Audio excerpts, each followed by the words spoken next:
എറണാകുളത്ത് LDF sitting MLA-മാർ മത്സരിക്കും. KJ Maxi, P Rajeev, PV Sreenijan, KN Unnikrishnan എന്നിവരായിരിക്കും മത്സരരംഗത്ത് തുടരാൻ സാധ്യത. M സ്വരാജിന് തൃപ്പൂണിത്തുറ വീണ്ടും നൽകാനും സാധ്യതയുണ്ട്. വീണ ജോർജിനെതിരെ ആക്രമണം നടന്നു എന്നത് വ്യാജ പ്രചരണമെന്ന് കോൺഗ്രസ്. പുതുയുഗ യാത്രയുടെ ഫ്ലക്സ് നശിപ്പിച്ചതിൽ യൂത്ത് കോൺഗ്രസ് പോലീസിൽ പരാതിയും നൽകി. ICU ബെഡുകൾ കപട നാടകത്തിനായി ഉപയോഗിക്കരുതെന്ന് കോൺഗ്രസ് നേതാവ് VT ബൽറാം.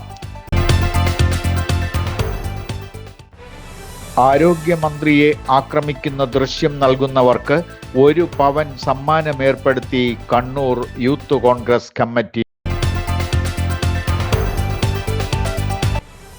വയനാടെത്തിയ പ്രിയങ്ക ഗാന്ധി കോൺഗ്രസ് ഭവന പദ്ധതികളുടെ ശിലാസ്ഥാപനം നടത്തി. പ്രിയങ്കയ്ക്കൊപ്പം രാഹുൽ ഗാന്ധിയും ചടങ്ങിൽ പങ്കെടുത്തു. കലൂർ ശാസ്ത്രി റോഡിൽ വാഹന പരിശോധനയ്ക്കിടെ കാർ നോർത്ത് പോലീസുകാർക്ക് നേരെ ഓടിച്ചു കയറ്റി. പോലീസുകാരൻ സന്തോഷിനെ ഇടിച്ചിട്ട വാഹനം പാഞ്ഞുപോയി. കൊല്ലത്തുനിന്ന് പിന്നീട് വാഹനം പിടിച്ചെടുത്തു.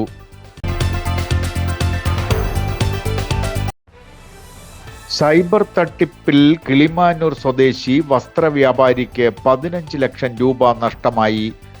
മോട്ടോർ വകുപ്പ് വാഹന ചെല്ലാന്റെ പേര് പറഞ്ഞാണ് മുഹമ്മദ് എന്ന ആൾക്ക് പണം നഷ്ടമായത്.